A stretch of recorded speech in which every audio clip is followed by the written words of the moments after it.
बिस्मिल्लाहिर्रहमानिर्रहीम। फरमान मुस्तफ़ा सल्लल्लाहु अलैहि वसल्लम जो ये दुरूद पढ़ेगा उस पर रहमत के 7 दरवाज़े खोल दिए जाते हैं। सल्लु अला हबीब। खाने के बाद उंगलियाँ चाटना ये भी सुन्नत मुबारक रशद अतारी नूरी दवा खाने की तरफ से। और आप देख रहे हैं मुजरब नुस्खे। एक फल है आमला, उसके फ़वाइद लेकर आया हूँ। इसके जो नाम है मैं लिख दिया मैंने ऊपर। इसके देखो बेशुमार फ़वाइद हैं। हम समझते हैं ये सिर्फ बालों ही के लिए होता है, ऐसा नहीं है। ये एक फल है, इसके बड़े बड़े दरख्त होते हैं, उसकी गुठली गोल होती है जिसके किनारे दरदार होते हैं, इसका जाकर करवा होता है ज़रा, और ये खाने में बड़ा मज़ेदार होता है। इसका जो मजाज है ना वो सर्द खुश्क होता है। इसकी जो मकदार है वो 3 ग्राम एक वक्त में 3 या 5 या ज़्यादा 10 ग्राम ही होती है, ज़्यादा ना खाएँ इससे, ठीक है। इसके फ़वाइद बहुत बेशुमार फ़वाइद हैं। बालों को जड़ को मजबूत करने के लिए, ठीक है, मैदे के लिए मुफीद है। आमला घबराहट के लिए, खफकान को दूर करता है, बसारत को दूर कर होता है ना, बसारत होती है, तेज़ करता है नज़र को, और सर के बाल गिरने से बचाता है, प्यास को बचाता है, थूक क्या को ख़त्म करता है, दस्त को रोकता है और बाल को स्याह करता है। सर दर्द और जिगर के अमराज में ना 9 माशा खुश्क आमला और 9 ग्राम यानी 9 माशा 9 ग्राम धनिया दोनों को रात को भिगो दें पानी में, सुबह छान कर ये कूलर मशीन में ला के पिए। इंशाल्लाह इसके ना यानी ये गर्मी ख़त्म हो जाएगी जिगर की इंशाल्लाह। आमला में ना विटामिन सी पूरी हद पाया जाता है। कोई ऐसा फल नहीं है जिसमें विटामिन सी सबसे ज़्यादा पाया जाए आमला के सिवा। इसका जो विटामिन डी सी है ना, विटामिन सी इंसानी सेहत के लिए बेहतरीन चीज़ है, और विटामिन सी इसमें बहुत ज़्यादा पाया जाता है।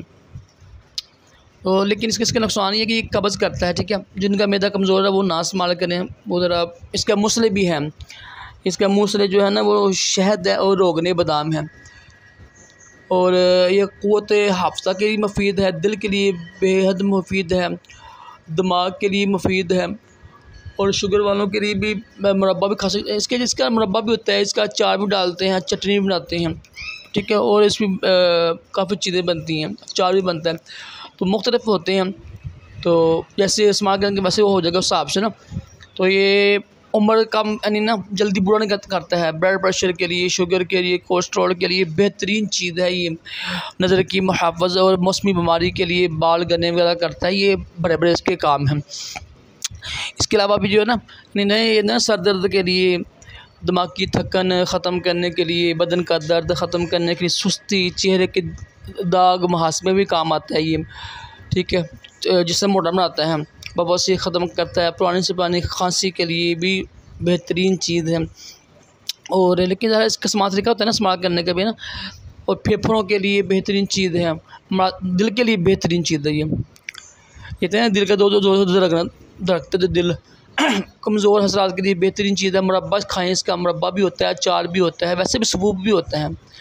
जिनके यानी दांतों में यानी मसूरी होती है ना, मसूरी में खून निकलता है ना, यानी दांत सही नहीं होते हैं, उनके लिए इसका जो है मंजन बना के ना, सफूफ बना के मंजन तो यानी दांतों पे लगाएं, इंशाल्लाह खून आना बंद हो जाएगा, दांत ठीक हो जाएंगे इंशाल्लाह, चमकेंगे दांत। और ये तो ज़ख़म के लिए भी बेहतरीन चीज़ है, जहाँ ज़ख़म हो वहाँ बांध दें इसका सफूफ, इंशाल्लाह खून बंद हो जाएगा। तो और इसके नुस्खे वगैरह भी होते हैं, तो ये लाजमी इस्तेमाल किया करें, ठीक है। फल भी इस्तेमाल कर सकते हैं, वैसे इसका सफूफ बना सकते हैं, अचार बना सकते हैं, चटनी बना सकते हैं, मुरब्बा भी होता है। ये सांस के लिए बेहतरीन चीज़ है, दमे के लिए, खांसी में भी मुफीद है, ठीक है। इसके आगे भी नुस्खे होते हैं, वो उस हिसाब से, ठीक है, इस्तेमाल होता है। ये जोड़ों के दर्द के लिए, सोजिश के लिए भी आमला मुफीद है, ठीक है। और अल्लाह करे बुढ़ापा जल्दी नहीं आता है, ताकत आती है इसमें ना, इस आमले की बरकत से, और दिल को ताकत देता है, बालों को मजबूत करता है, जिस्म की मुख्तलिफ जो बीमारी है ना उसके लिए बेहतरीन चीज़ है। बालों के लिए तो बेहतरीन चीज़ है, बाल लंबे करता है, स्याह करता है, और नुस्खों में इस्तेमाल होता है, तो लाजमी इस्तेमाल कीजिएगा। तो इंशाल्लाह इसके और भी बेशुमार फ़ायदे हैं। मैदे के लिए बेहतरीन चीज़ है, जिनके मैदे कमज़ोर हो ना, गैस हो, बदहज़मी रहती हो, वो आमला लाजमी खाया करें, भूख ना लगती हो, भूख के लिए भी अच्छा होता है, भूख लगाते हैं।